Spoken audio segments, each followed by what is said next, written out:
You're listening to the Archaeology Podcast Network. You're listening to Tea Break Time Travel, where every month we look at a different archaeological object and take you on a journey into their past. Hello and welcome to episode 16 of Tea Break Time Travel. I am your host, Matilda Siebrecht, and today I'm savouring a pina colada tea. I thought, well, if the weather's going to be acting as if I'm in the tropics, then I may as well drink a cocktail tea to celebrate. And joining me on my tea break today is Ronja Lau, an archaeologist who specialises in ancient textiles. Are you also on tea today, or what are you drinking? I'm actually not a tea drinker. I'm mostly drinking water all the time, so I have a glass of water next to me. Fair enough. That's typical. I don't know if you've listened to previous episodes, but the very first episode I recorded was with Ashley from the Candles episode, and she said, I don't drink hot beverages. And I was going, no. But you're similar. Also, no coffee, no hot chocolate? No, I'm not actually. No, I'm just a water drinker, and it's quite warm in Germany at the moment, so water is really refreshing now. Fair enough. Yeah, fair enough. And out of curiosity, seeing as you're German, I imagine water has to be with bubbles then? We have like this self-made bubble machine. I don't know. So we are always prepared. I remember being really confused the first time I went to Germany, and I just asked for a normal water, and they came and it had bubbles in. I was going, what? And we laugh it. It's very good. It's even if you go into the shops and you look at the water bottles, classic water, like klassisches Wasser, is with bubbles. It's like, no.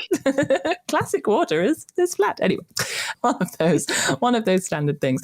As I mentioned, you are an archaeologist. What first tempted you, should we say, to get into archaeology? How did you start on this path? Oh yeah, that's a great story actually.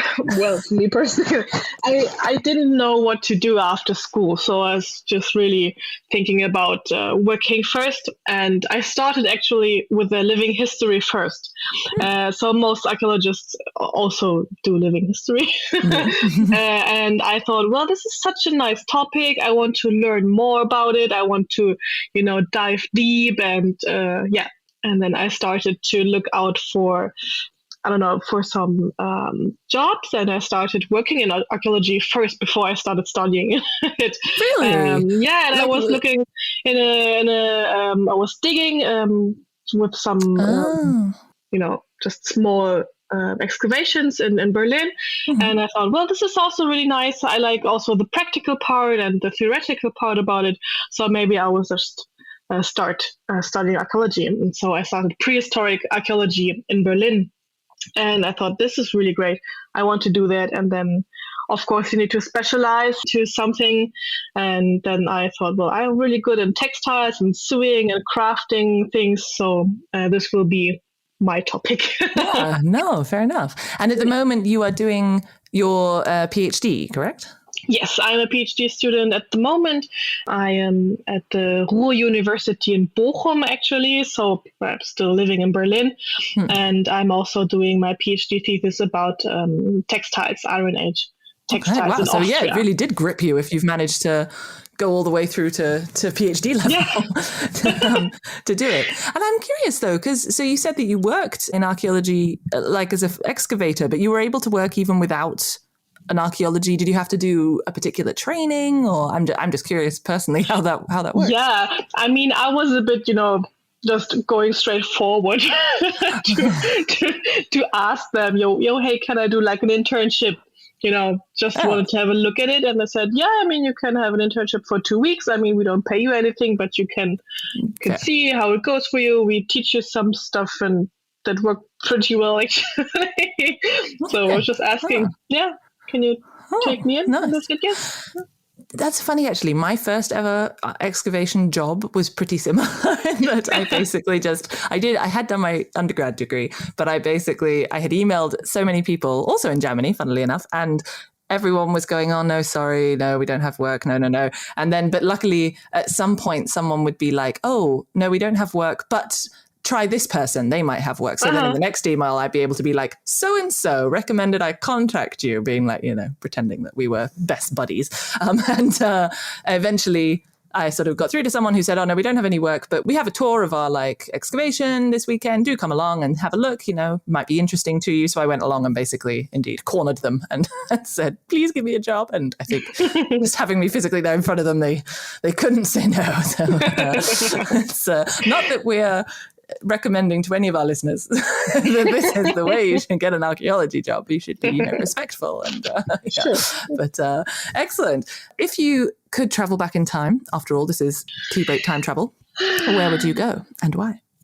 Yeah, I thought about this question earlier, and I must say, through all the times I want to have a look at the Stone Age, the Bronze Age, the Iron Age, the Middle Ages. So I have a small glimpse into everything because I'm so curious. As prehistoric archaeologists, the more we go back in time, the less we know about societies and people and stuff because, the finds are getting more sparse and everything. So, of course, going back in time very far is probably the most interesting thing about it. Yeah, so Stone Age and Bronze Age would be, I think, the best. Fair. So like a tour, like one of these, bus tours where you get off and check each of the things. It's not a pub crawl, but a time crawl. Yeah, I don't know. exactly. Yeah. I mean, let's face it, if they ever did invent time travel, that's probably, there's bound to be some business that starts doing that. So, okay. Well, hopefully, fingers crossed. Although, of course, they probably haven't invented time travel because I feel like we'd know about it by now, unfortunately. But okay. So Stone Age, Bronze Age, fair enough. Which is funny because you're doing, I think, Iron Age? Yes, I'm doing Iron Age at the moment. But of course, as a textile archaeologist, you just get everything that is here. So I'm not really specialized into one time. But of course, as my PhD is dealing with Iron Age textiles and also my master thesis, I'm quite into this time period. Okay. Well, I think we'll come back to that in later in the podcast, I think, because otherwise we'll spend far too much time fangirling about ancient textiles. So thank you very much for joining my tea break today. Yeah. And of course, before we look at today's object, we first indeed have to journey back in time. This time we're going back to around 5000 BC, so kind of halfway on the tour bus, I guess. And unfortunately, our navigation software is a bit broken, so we're not really sure where we are geographically, but it doesn't really matter, actually, for this episode. We do, however, find ourselves in the middle of a small but very busy settlement. There's a huge longhouse, a figure skinning a deer using a flint blade to slice the hide away from the gleaming muscle beneath. Nearby, there's another figure stoking the fire in a wide hearth. Next to them, yet another figure crouches next to a large rock, bent over their task in quiet concentration. We edge our way further forward and see that they're cutting grooves into small sections of what looks like a deer leg bone using a flint blade. Once the groove is halfway through the material, the bone is flipped and a mirroring groove is carved into the other side. When it's almost deep enough that you can see some light from the fire shining through, the figure uses a wedge to split the bone apart into tiny slivers, which are then pierced at one end before being scraped with a fresh tool to create a tiny, sharp point. So today we are looking at sewing needles, not necessarily bone needles specifically, but of course, that is what we see through the majority of the archaeological time period, I can imagine. So we'll get into the details soon. But first, of course, we have to look at the most asked questions on the internet.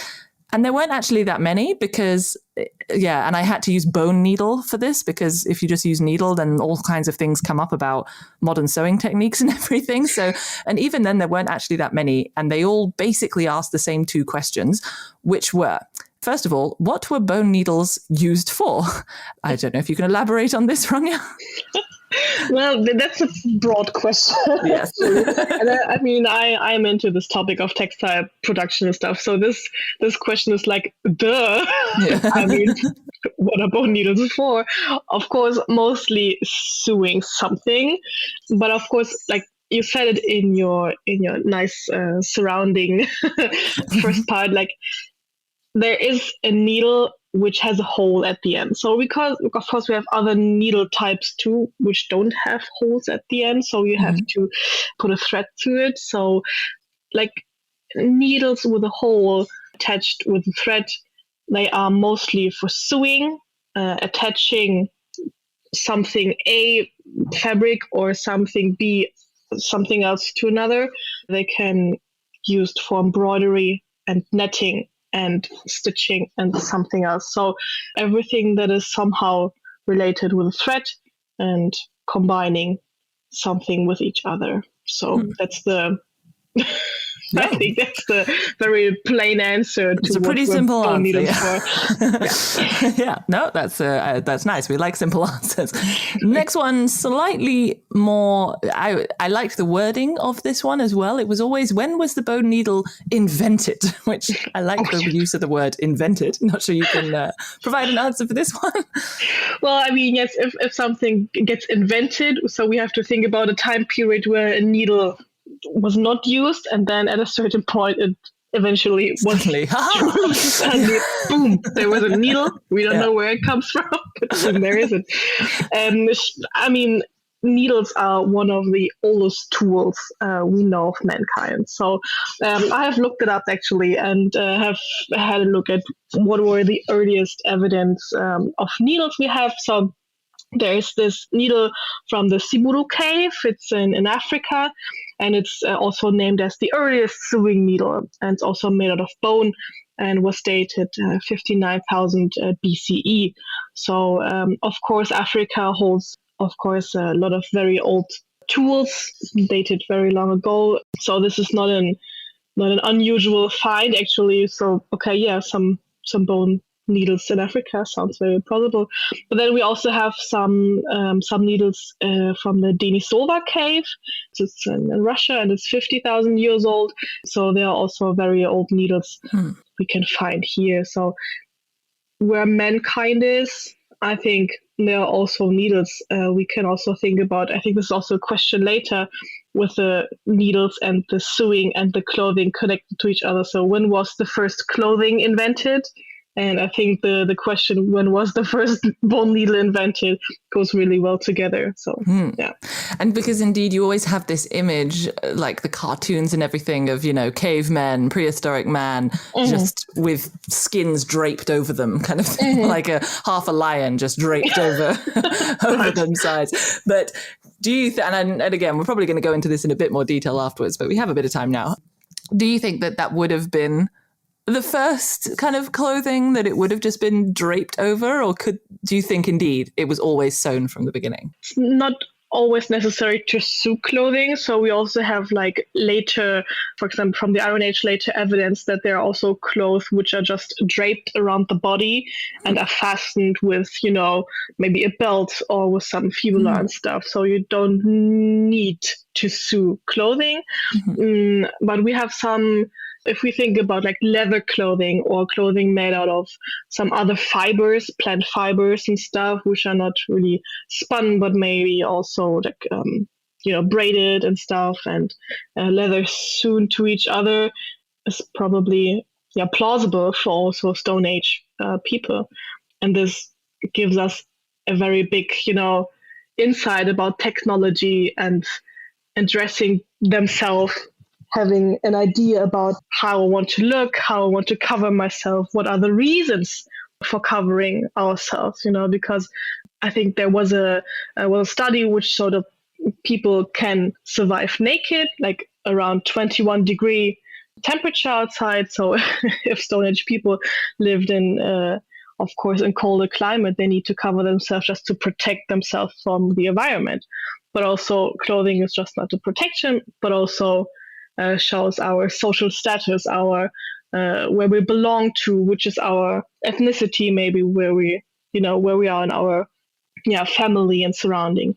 So just clothing and producing it has always some kind of a meaning behind it, not just a practical reason.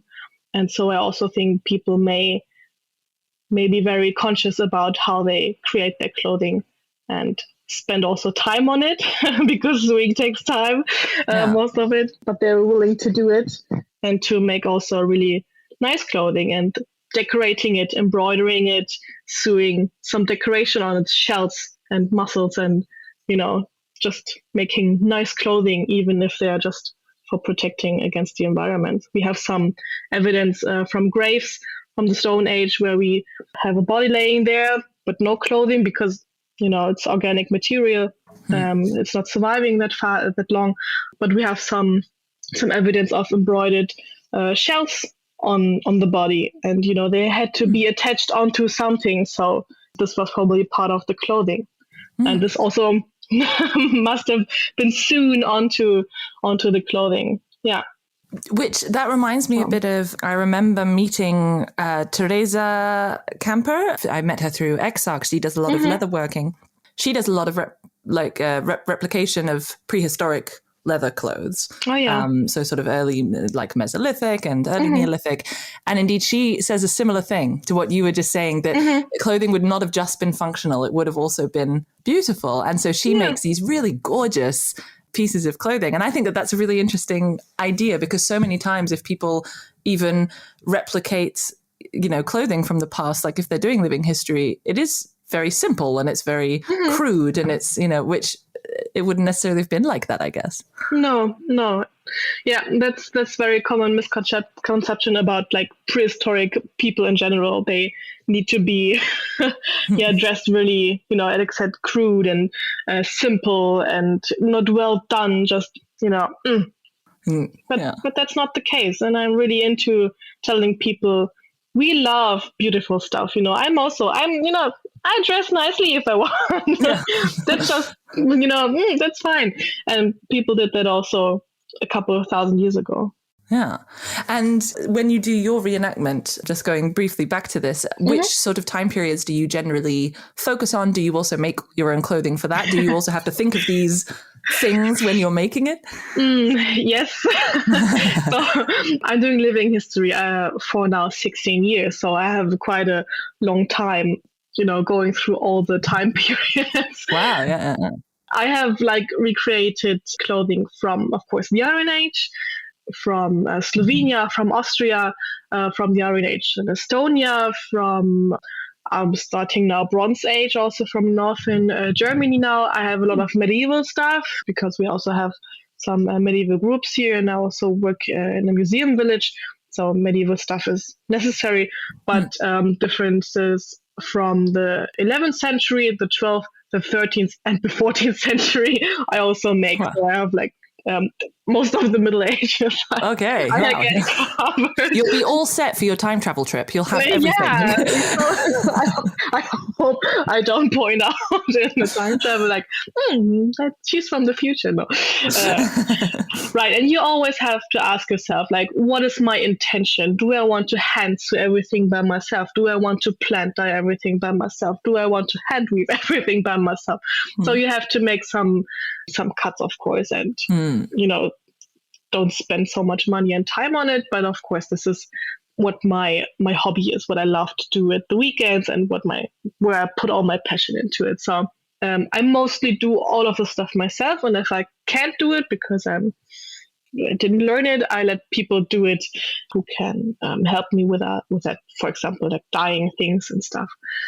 Yeah. So I hope my quality is always pretty high, but I'm also just learning by doing all the time.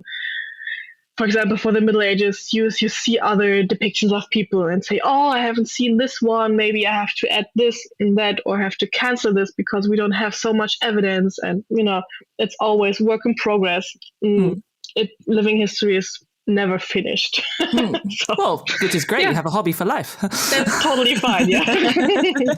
Okay, well, we've gone slightly off topic, but as you said, clothing and needles are pretty much kind of hand in hand, so to speak. So it is important to talk about both, and we'll talk about them again in a moment. But for now, we will have a very quick break, and we will be back soon. Welcome back. So we know a little bit more about needles and about sort of clothing, but maybe we can talk about it a little bit more, seeing as we have our specialist textile archaeologist Ronja here with us. So we mentioned already that the earliest needles were probably from bone, but you also mentioned that there's a lot of organic material that gets lost. So could they have been made from any other material apart from bone? Yeah, sure. I mean, bone is eventually one of the most surviving organic finds, but it could be plausible that early may also be out of wood. I don't know, to start preparing something. And if you don't need to point the needle through something really strong or harsh, maybe wood will also work. Yeah, but the organic stuff, I saw a post, I think a few days ago, where someone was sewing leather shoes, and they used, of course, an awl to make a hole first for sewing it, and then they attached the thread to a boar hair, like the very strong part of the boar. Like the bristles. The bristle, yeah, right. The bristle. Wow. Yeah, and they attached the thread to it, like splicing end to end, and then they started sewing the shoes with a boar bristle and the thread. So this is the first time I saw this. So that was really interesting because, of course, a bone bristle, it does not have a hole at the end of it where you can push the thread through. So you have to attach it otherwise. But that's a very interesting thing because there are so many different kinds of material you can use. And I know from also other indigenous groups that they may use other animal hair or pointy stuff. For example, I saw also something from, it's in German, Stachelschwein. Do you know? Porcupine. Oh yeah, porcupine. Yeah, and you can also use those to sew the quills or whatever they're called. Yeah. Wow. So there are very different, also local and regional exceptions. Where you can use other stuff to point something into something and push a thread through. So this is not only necessarily a needle like we would think of it. So just be creative. And if you don't have a needle, just use something else. Mm-hmm. Which it goes back to this whole thing, slight tangent here, but because a friend of mine, colleague friend at Leiden University did her master's thesis on looking at antler, not even antler tools, but random bits of antler that had been from a site that had just been classified as kind of antler, debris, like not tools, just bits of antler offcuts. And she did use wear on them. She did a load of experiments doing various different things and then compared the use wear traces that she saw on those experimental pieces with use wear on the antler and bone bits. And I think for a lot of them, indeed, they were just random bits of antler. They didn't have any signs of use, but quite a lot of them, you could see very clear signs of use. So this idea of like, just because it doesn't look like what we think that sort of tool should look like, it's overlooked. And I mean, that's similar in this case then. Like you wouldn't necessarily look at a porcupine needle and quill and be like, that was clearly used for sewing. Exactly. Yeah, sure. And of course, you said antler is also, because antler and bone are quite similar, but they can also be used as early needles. And if we go from the organic material away, we later have also like metal needles. Of course, it would start with copper and with maybe bronze needles, and then later to iron needles. And they would have started with copper needles, but would they have been still quite strong? I'm just thinking of like copper wire, it's very easy to very malleable, but I guess that wouldn't have been what the needles would have been made of. I don't know. I haven't tried it with copper needles, but I can also think like I've tried it with bronze needles, and when you first start sewing or using them, they will bend very easily. Okay. So we tried heating them up so they will get sturdier. Maybe like this also annealing, right? Will work with copper. I don't know. I haven't tried it, but we have some early copper needle finds from Egypt, so they have to be used in some kind of way. Yeah. Okay. And do you know how you said you've used bronze? So would they have been cast, those needles, or are they like hammered out? Yeah, that's actually a good question. I mean, if you want to hammer it out, you have to make some kind of a. I don't know, actually. Casting could be a possibility, but a needle is very fine. And the needles we also have from the Iron Age that are made out of iron later, I think they are not cast. Okay. Yeah. Well, because I was thinking that would be really hard. I'm thinking about some finds, but no. And with the early copper and the early bronze needles, so would they have looked like what we think of as a needle? Yeah. They look very typically like a modern day sewing needle. A bit bigger, of course, because it's very hard to create the hole at the end. But the technique was really nice. They look like needles you can easily sew with. And I also tried some some bronze needles which were recreated, and I was sewing with them. Works pretty fine. They're a bit bigger, of course, so you need to be strong to push those through the textiles. But it works. It works pretty fine. Yeah. Okay. So that seems like there hasn't actually been much variation at all in needles. Like they seem pretty universally standard. Do you know if there's any variation in kind of how needles developed in different places, in different regions, in different times? No, like the problem also with those needles, if they are very fine and also made out of metal, they dissolve very easily. So if they are preserved, they may have, really a big bunch of rust around them, or maybe they're just too fragile, or just dissolve into the earth, because it's not most of the time we have metal objects who are very big, like buckles or fibulas and stuff. So, they preserve quite okay. But the needle is very fine. It's not a lot of material, and they are gone very easily. So it's also very difficult to find them, and then, to identify them as a needle, and then to do research on them. There's not much going on. So I hope in the future that somebody will deal much more about those sewing needles, actually. Yeah. That's true. Yeah. If anyone's listening in who's interested in doing metal archaeology of metallurgy or anything, then because true, I can imagine they're so small that it would be hard to see them as a needle, especially if they're covered in so much corrosion. Yeah.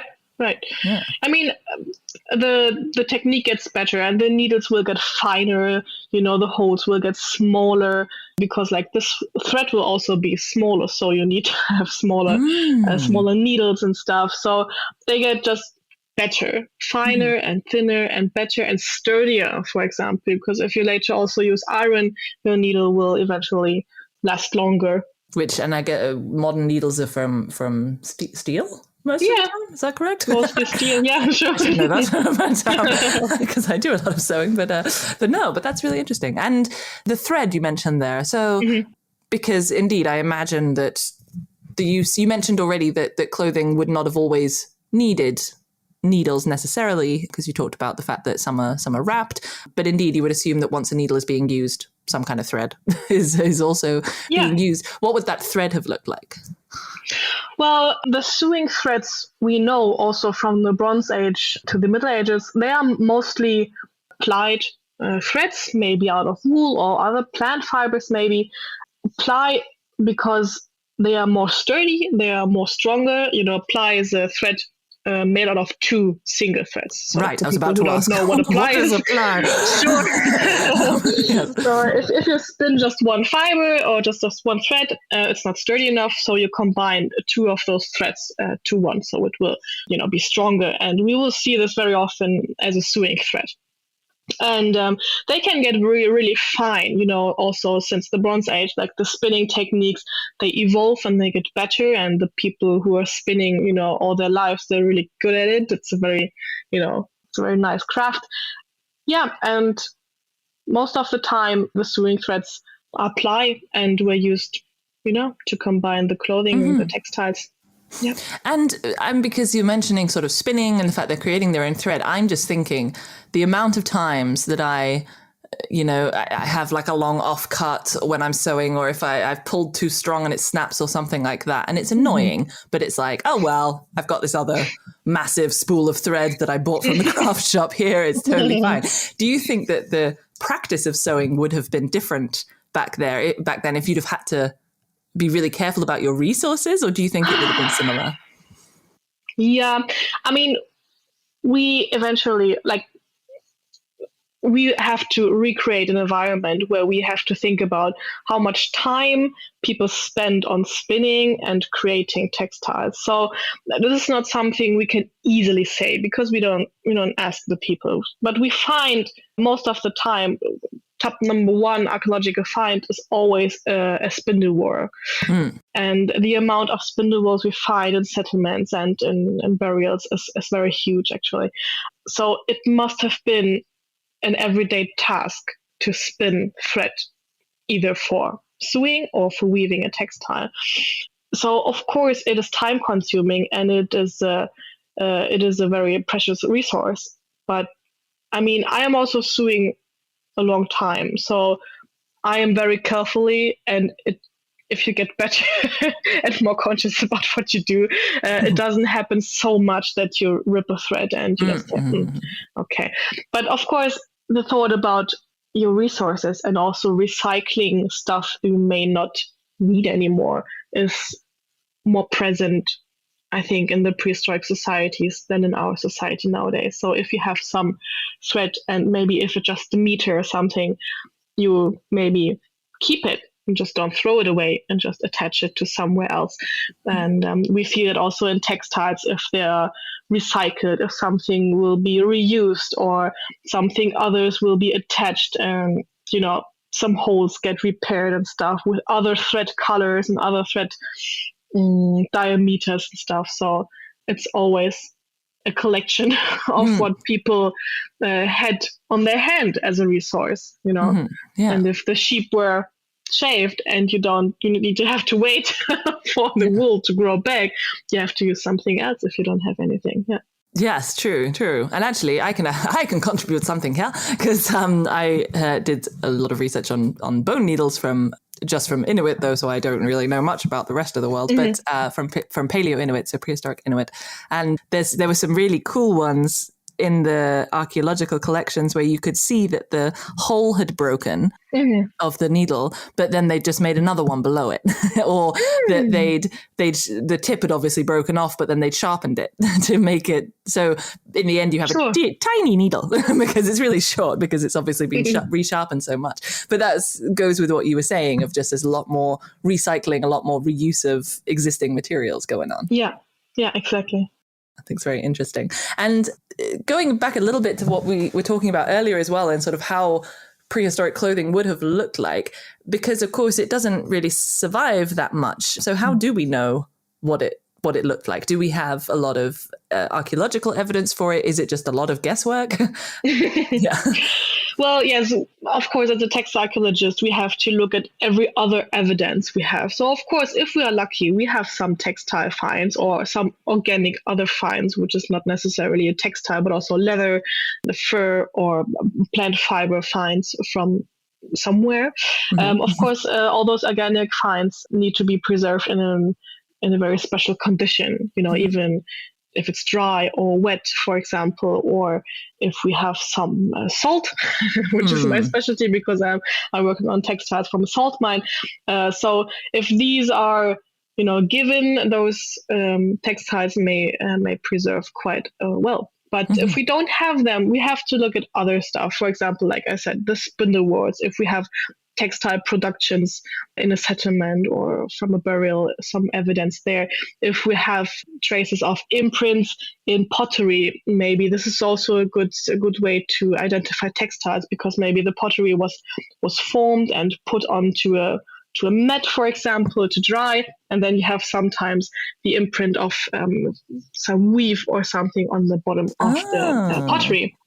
So the very secondary yeah, that's really cool. We have to look at, if we are lucky, we have some figurines maybe which were carved somewhere out of, I don't know, antler or wood or stone, for example, and you can see on the figurines maybe also from the Stone Age some patterns, from on the head or maybe on the body, and if they're just some triangles and stuff, like really broad patterns. But we may think, okay, this might be a hint that the person who carved this figurine thought about clothing and what the clothing may have looked like, or what was it decorated like and stuff. So there are also some hints for clothing. And if we have some pictorial sources also from the Iron Age, some early pictures of people from the Situla art, where we see in metal objects some scenes of a party, and they're handing wine to each other, and then you can see, okay, how are the people dressed, and what can we see if they have something on their head, and maybe some jewelry also is visible, and how long is the clothing, what is the figure like, if it just wrapped into clothing, or if the woman maybe has like a really fine figure and it's maybe wearing a belt. So it's creating an image of the people. So this really helps us to understand how was also the clothing worn for different events. Yeah, that's mostly what we look at, and also other textile tools, not only spindle wheels, but also from warp weighted looms, like the loom weights also are an evidence for textile productions. Needles, of course, if we find some. Of course. So we just try to have a look at all the all the finds, which are a real puzzle, really trying to find all the edge pieces and the corners. And exactly. Or also in burials where we have a lot of metal, we may get the chance to see mineralized textiles onto metal objects. If, for example, a belt bucket is getting rusty over the time, the rust may include the textile and preserve it in that way. So if we have some really rich burials, we also look at the metal objects very closely and don't scrap off the rust. So we can have a look at it. That's mostly all of the evidence we try to find. Okay. And you've just reminded me of, I remember there being a lot of hype a year or maybe 2, I don't know, time seems to fly so quickly these days, of, I think it was Iron Age, might have been Bronze Age, dress that was found and it was reanalyzed and it turned out it would have been colourful. You know what I'm talking about? Is that something quite rare? So, I mean, it sounds like it's rare enough to find clothing, but I mean, in terms of also the color and things like that. So how can we find that sort of stuff out? Sure. I mean, it depends. When we find textiles, most of the time, for example, in Middle Europe, we find them mostly in wet conditions. For example, done in a bog or something. And because of the surrounding soil, it will stain the textile really bad. So if you excavate it, most of those textiles, they look brownish something, so not really fancy actually, and you don't see the actual color with your bare eye. So you have to examine those textiles, and with modern technology, we can quite easily depict what chemical residues are there in the textiles and from which plant they were dyed. So this is now at the moment common when you examine textiles, but if it was a textile excavated a couple years ago, they did not make those analyses. So they reanalyzed it, like you said, and we're seeing, okay, maybe if there is a color hidden, we can only see it by analyzing it. Yeah, but that happens quite a lot actually with the textile finds. We also have some medieval finds here in Berlin, and they all looked also very brownish and stuff. Maybe you can see some yellow and some red, but for example, blue colors and green colors and stuff, they will not survive that long actually. But you can always most of the time you can analyze them. You heard it here. You can always analyze them. It's always possible. Don't let anyone tell you otherwise. No. Yeah, but that's for those finds. And if we have a look at the salt mine finds, for example, it's quite different here because the salt preserved those textiles so well that all the colors are visible. And they are in very perfect condition. So I don't have to make up my mind to think, is this brown really brown? I can say, well, yeah, this is brown because I can see red and blue and green and all the other colors really well. That's very cool. And that goes, though, back to what we were talking about earlier as well, about this perception of the past, of it just being kind of lots of browns. It's like the whole thing with the marble statues and how they would have actually been painted really bright colors, and it just gives such a different view when you see them all brightly painted, because you're so used to see, you think, oh yes, the elegance and things of the white marble, and then you see them like gaudily painted bright pink, and it's like, but I guess it's similar with these. You sort of think, oh yes, the rustic, close to home, and then actually they're bright green. Yeah, there's also one of my, science communication goal to show people, what we think people's clothing may have looked like in prehistory, and what I recreate them like on my, evidence, what I research. And it's always like it's so shiny. It's so psychedelic. I don't know if I would wear those color combination in modern times. I said, well, it was fancy back then. People did wear color combinations of bright blue and pink and I don't know, green and stuff. And you say, yeah, it's nice. Because I guess would it have been a sign of kind of wealth or something? Would it have been that those colors wouldn't have been available? Or yeah, sure. I mean, clothing and the social status and what we want to express with our clothing was kind of different from prehistoric and historic societies than we are used to now. So you would like to send a message to the people looking at you. Where are you from? What rank are you in your social community, and how wealthy you are, and yeah, what's up? Just without talking to the people, like, okay, I can see the guy from 50 meters because he's so brightly dressed. Yeah, so he must be something very special. Yeah. Sherlock Holmes would have had it easy back then. Yeah. He would have known everything. Exactly. I do have one slightly unrelated question that I would still like to ask, even though we're running a bit over, but it's fine. So, of course, you have sewing needles, but you also have other kinds of needles that have to do with clothing production, like knitting or crochet, or I believe it's called nail binding. When would that have begun? Would that have been after sewing? Kind of, maybe. Okay, good. That's fine.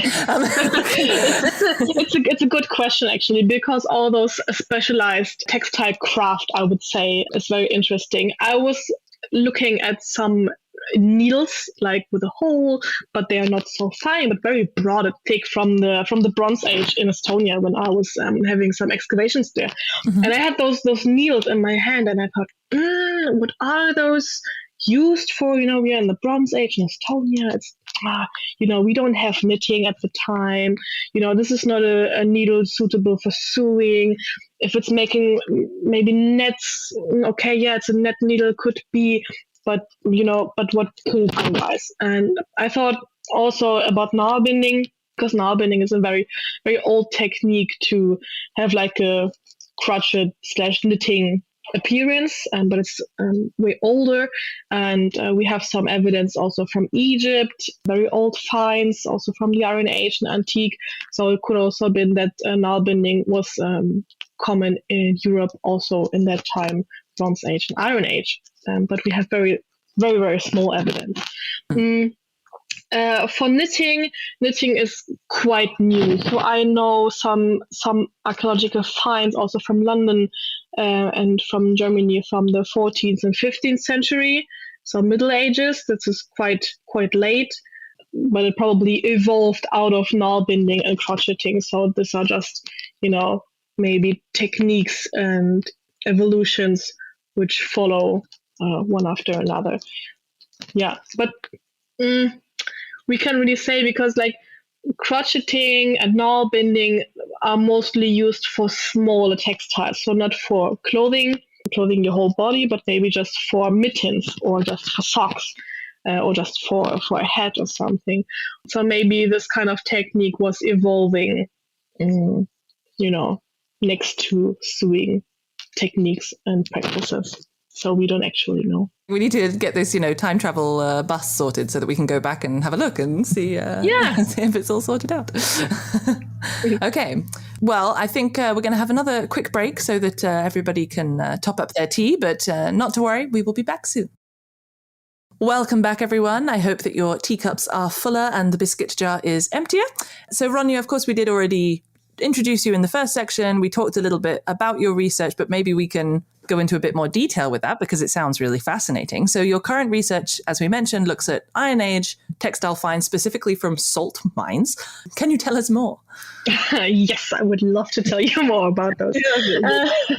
Right. My PhD is now dealing with Iron Age textiles from the salt mine Dürnberg in Austria, which is south of Salzburg. Maybe some of you may know this area, because right next to the Dürnberg there's also the salt mine Hallstatt. which is very famous because Hallstatt is also the name of a Iron Age time period, and because of the burials next to the salt mine. It is very famous, and it was also published a few years ago by Carina Grömer. She was dealing with those textiles from the salt mine. And Hallstatt is a bit older because we have earliest textiles from Hallstatt from the Bronze Age into the Iron Age. So this is a very exceptional fine place. And a few kilometers away, there's a salt mine Dürnberg, which is a bit later, so middle to late Iron Age. And those excavations were still going on from the last 20 years. And those textiles were building up into boxes in the museum there. And as we are not so many textile archaeologists in the German-speaking countries of Germany and Austria, we had to wait for my master thesis to be finished, so I could start now with my PhD on those textiles. And I'm really thrilled about this because those salt mine textiles, they really give us a huge picture of textile craft, about dyeing and sewing and reusing and recycling textiles, and everything that you can think of I can do with those textiles. Amazing. And because we also have like Hallstatt and Dürnberg and some kind of a connection laying next to each other, and also like maybe people left Hallstatt and went to Dürnberg, we also can see a difference in fashion, maybe about how they may change their dyeing techniques from Hallstatt to Dürnberg, because they're just a few hundred years in between them, and just have a really close look at Iron Age textile productions, where we usually just paint a really broad picture of just one big period, but there we can just separate them, early Iron Age and late Iron Age, and then have a look at those great textiles. So that's my task, mostly, documenting all the textiles, making nice pictures, making microscopy of those finds, finding out what are the patterns like, what's the weave type like, what's the quality, the fineness of those textiles. So everything that's really just basic, actually, but really necessary to get a good overview about all those textiles. And of course, the question behind this, like we also have this small micro region where we have the settlement, so where the people lived, we have the burial right next to it, where the people are buried, and we have the salt mine where the people worked all the time. So just a really small area on top of a mountain where the people lived, and we can also have a look at the textile tools which we find there in the settlements, and we can have also look at the textiles in the burials and maybe compare them with the textiles in the salt mine. Because the question in the salt mine is always, what were those textiles used for? But they are most of the time secondary used as some kind of rags, or maybe some protection for the hands of the people working in the salt mines, just some, wipes or something, or if some sleeve got ripped off during work and just trash, and they throw it in the corner, and it was just trash. So we also have some difficulties to see what was the actual use of the textile in the first place. But that doesn't matter actually that much for me, as I just want to show all those bright colors and all those patterns and all this, all the information that we usually don't have in such closed environment. Yeah. And is it, because I assume these are sort of woven textiles, so are they made from wool or linen or? Right. So most of the textiles are made out of wool. We also see those in Hallstatt, but the Dürnberg textiles also have a quite amount of linen textiles, which is very unusual, because we thought linen was not so much used in the Iron Age in Austria, because we don't have them so much in Hallstatt. But this, of course, is one point of maybe a change for those societies, that they may have used linen. But the question is, they are living on top of a mountain, so where does the linen come from? They were not able to cultivate it themselves. So, of course, the people living and working in the salt mine were very rich for the time because they had the salt and they traded the salt for a lot of different things. So maybe also a textile trade was part of the salt trade, actually. But this is also a point which we can most of the time no longer, see because of the very few amounts of textiles we have. And if they get traded or not, and what are the specialties of those traded textiles, why are textiles traded? If they can, make them themselves, maybe. But if they can't make them themselves, like the linen textiles, maybe they are imported from somewhere else. Wow, okay. So then I guess that gives, ideas as to communication with other societies or other communities. And exactly. Yeah, interesting. And have you found any needles? Not that I know of, but I may have a look at the finds myself. Because also in the publications, not always textile people are having a look on those tools, so they may get interpreted differently, or maybe the pictures are misleading. So I will definitely have a look at those finds in the museum by myself, just look through everything. And because this happens quite a lot also with textiles, maybe when they are attached to metal objects, they are not seen as textile, right? Because it's just a metal object. So re-evaluating and have a look at everything is always very important. I definitely agree with that. That's basically all I did for my PhD. So, And so as you mentioned, you're doing your PhD research. You did your master's research on something similar on this topic as well? Or? Right. I also did my master's on Iron Age textiles, but they were from Slovenia, from Hallstatt period graves. I was examining 3 different sites. Those textiles were stored in Vienna, in the National History Museum Vienna, because these were finds from old excavations from the 19th century. Oh, wow. Okay. And those excavations were carried out maybe, in a very different way. Yes. We would do them now. So there's literally no documentation at all. Gosh. And those textiles were transferred from Slovenia to Austria because it was the Austrian-Hungarian monarchy back then.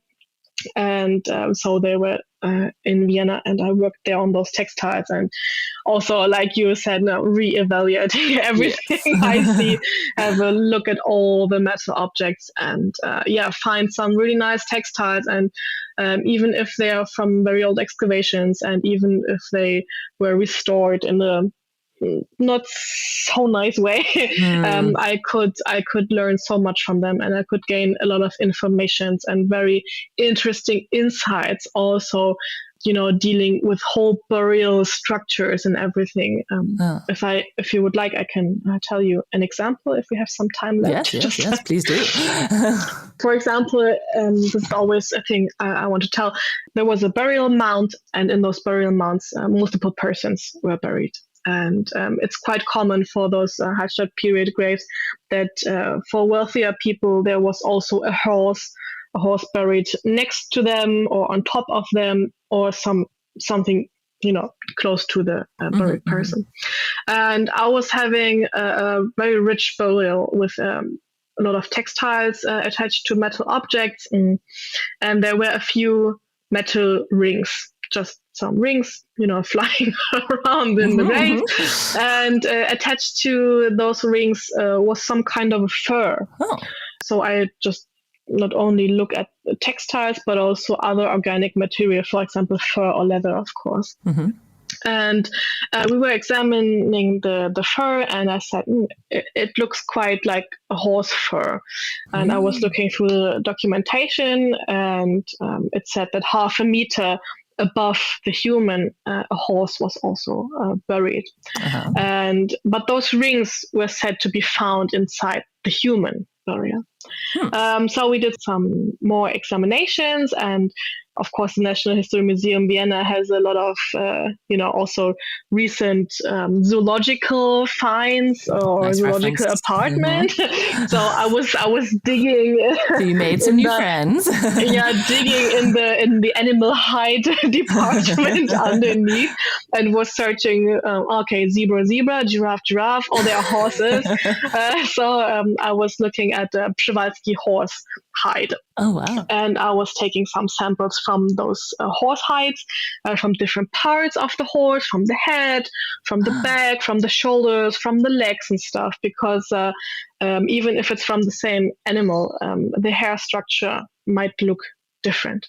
Ah, okay, yeah. Mm-hmm. So we were examining them under the microscope. We used an electronic microscope for this, and so we compared those with the archaeological finds. And interesting is that the Przewalski horse is a very old horse. They're the ones with the really sticky up manes, right? Yeah, right. Yeah. So they're very cream color, but black hair, and yes, yeah. And like the structure of the Przewalski horse hair from the head correlated really well with the hair from the metal rings from the find. So what I was thinking about was those horses were also buried like fully dressed, I would say. So they had their harness and maybe the saddle and maybe some other stuff in their hair or something. So decorated, because like the horse was like more an accessory or some kind of statue, statues. Symbol for this human, and I thought those could be really well part of the horse harness, which was actually attached to the horse. But those burial mounds, as you may also know, they tend to collapse. There are cavities inside, and if the cavity was built out of wood, maybe it will rot and it will collapse, and parts of the horse may fall into the grave of the human.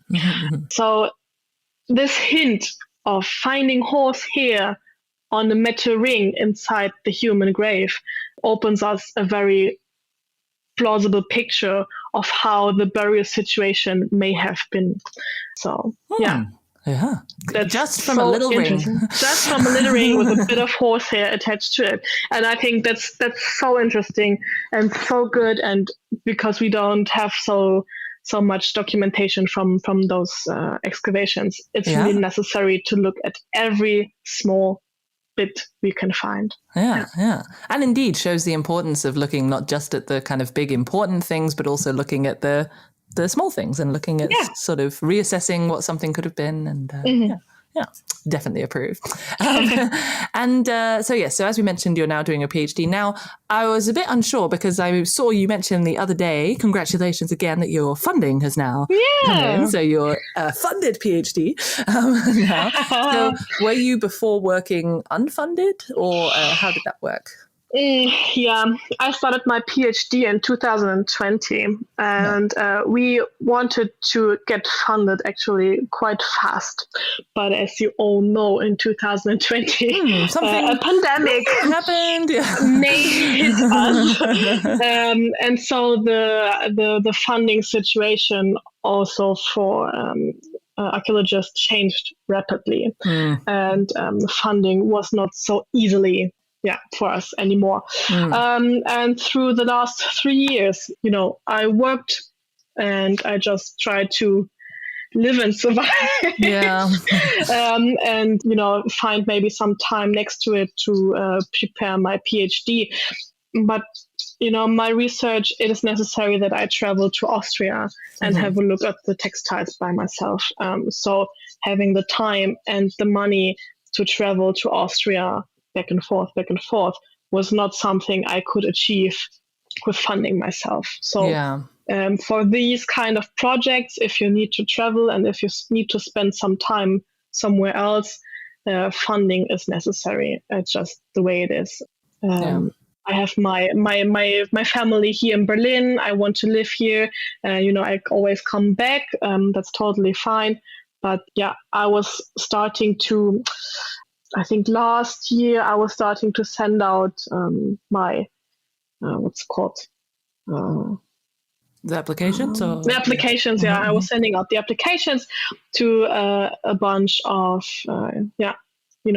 funders, and then I hoped for the best. And of course, archaeology is not that common, so you have a small amount of possibilities. In Germany, it's the way.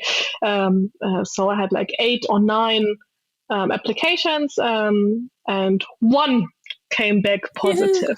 That's all you need. That's all you need, but it's the thrill, and it's a roller coaster of emotions, and it's, of course, it always is the question, can I achieve my PhD if I'm not funded? And the answer was always no. Okay. And if I didn't get funding, this would have been the end to it. Yeah. So you can see on this is such a close call, actually. Yeah. Okay. Well, congratulations again, then. I mean, that's fantastic. Thank you. I'm really thankful. So. Yeah. No, because it's one of those things I always get questions about, how is the PhD process go and how do you apply for things? And so I try to show different variations. But so I know that some people are able to do research without the funding. But like you say, if you have to travel a lot, I can imagine it's different. It's also difficult in the European countries, right? Because like in Germany, if you're a PhD student at a university, you're not automatically part of the staff. You don't get a job there. Oh, okay. There are very limited job offers, and a lot of PhD students. So this is not something you get just to be a PhD student. But I also thought about going to Estonia again, because I was working in Estonia quite a long time. And so the situation there is quite different. If you're a PhD student, you get just a regular amount of money monthly, and then you can maybe get some funding next to it. So you're not just depending on funding like in Germany, actually. Yeah, okay. Because indeed in the Netherlands, it's the same generally. Of course, with my contract, it was different. But generally, if you manage to get a PhD position at a university which has something associated with it, then you're treated as an employee kind of thing. So it's sort of as part of it. But then also there's external funding agencies, but then I know a lot of people who have also just got the PhD position, but then they're almost like a guest researcher, if that makes sense. So then they don't have funding, unfortunately. But anyway, I thought it was just interesting to show I always try to show the variation that different jobs can take in archaeology and how it works. So I think your pathway you've got has definitely been a lot of work, it sounds like, but hopefully it pays off. I hope so too. Yeah. And so part of that work was working at an open air museum. You mentioned before, so sort of living history and all that kind of thing. So what were you? Am I right in thinking you were quite managerial? Like you did something quite an intense job there? No. well, yes. I work or like we have a museum village here in Berlin. It's called. Düppel, so open air museum Düppel, which is a recreated medieval village in the southern part of Berlin, and is a part of our city history and heritage and stuff. So this is actually quite nice. Also to visit the village, and we exist for quite a long time. So the museum was founded in 1975, and it was first only an association, and all the people working there were doing the work for free, just as their hobby, and want to show the Berlin people what their history was like. So in the past few years, the situation changed a bit. We are now attached to the Stadtmuseum, so the city museum of Berlin, and they manage all the public outreach and all the guides who are having tours through the museum and stuff. And the association is still existing and is mostly doing living history on the weekends to show people what it is like to work and live in the Middle Ages, because we have some houses and we have gardens and we have fields, and we can show the visitors what medieval life would have looked like. So I started there also in 2020, and I am now the chairwoman of this association. Also for the next 2 years. So I also just volunteer Right. in this museum and try to live my craft and do all the living history stuff I want to do, but also, manage to give some scientific input and to also work to be better and have some more historical accuracy when dealing with living history and stuff, because of if you're just doing it, just for fun outside of a museum, you may have your own standards. But I think if you're doing this in a museum and people are paying for it, your historical accuracy should be quite a high standard. So I'm working to achieve this over the time. Hopefully. Well, and it makes it more fun as well, right? Because you can really talk about the history of it and the archaeology of it, and it makes it a bit more. I mean, maybe I'm biased. and the Middle Ages are quite effective if you want to research them. So if I'm coming back from my Iron Age textiles and say, oh no, I have no source, I go into the medieval times and it's so easy, I just have to look at some pictures and everything's there. So it's so motivating. Yeah, I can imagine. No, but it sounds like good fun. Sounds like you have a lot of different cool projects going on. And so my final question was, for anyone who's listening in who might be thinking, textile archaeology, that sounds, kind of fun, kind of cool. Would you have any advice or suggestions for people who might be interested in going down that path? Oh, yes. We need textile archaeologists. They are very needed because I said earlier, we're just a few people in Germany, just a few people all of Europe. And I think what I love about this specialty is that we are all so connected to each other.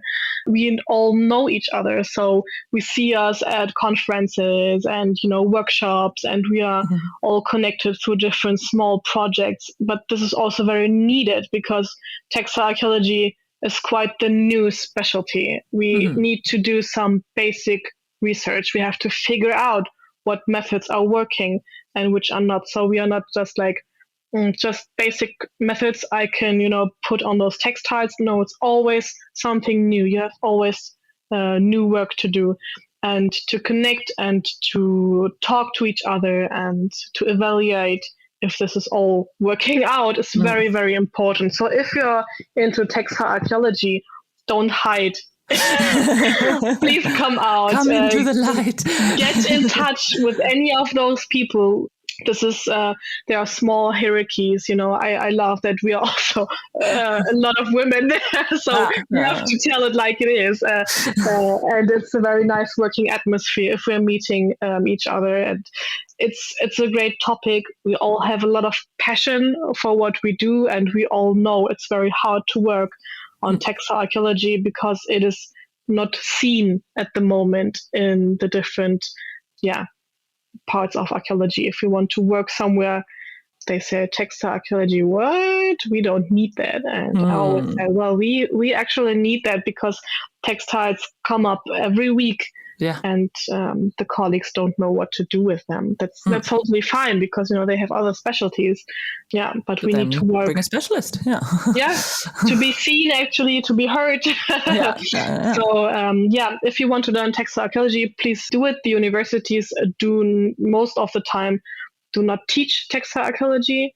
So my way was also to find a textile archaeologist, which was Carina Krömer, and to learn everything from her. Yeah. So this is most of the time the way to go until we infiltrate the university to teach textile archaeology. Yeah. That's the goal, Well, it sounds like you've got a lot to get going on with then, if you're, starting a rebellion. So I think that marks the end of our tea break. Probably time to go back to work. Thank you so much for joining me today, Ronja. It was really interesting to speak to you and to learn all about your research. Thank you too. And if anyone wants to find out more about Ronja's work or about needles, prehistoric clothing, other clothing, do check the show notes on the podcast homepage. I will put all of her information on there. I hope that you enjoyed our journey today. If you want to help support this show and all of the other amazing series that form the Archaeology Podcast Network, you can become a member. You will be helping us to create even more amazing content, such as this wonderful episode, and we'll also have exclusive access to ad-free episodes and bonus content like our quarterly online seminars looking at different topics within archaeology. Our latest one looked at maritime archaeology, for example. For more information, check out the homepage at archaeologypodcastnetwork.com. I hope that you enjoyed our journey today. If you did, make sure to like, follow, subscribe wherever you get your podcasts, and I'll see you next month for another episode of Tea Break Time Travel. This episode was produced by Chris Webster from his RV traveling the United States, Tristan Boyle in Scotland, DigTech LLC, Cultural Media, and the Archaeology Podcast Network. And was edited by Chris Webster, Rachel Roden. This has been a presentation of the Archaeology Podcast Network. Visit us on the web for show notes and other podcasts at www.archpodnet.com. Contact us at chris@archaeologypodcastnetwork.com.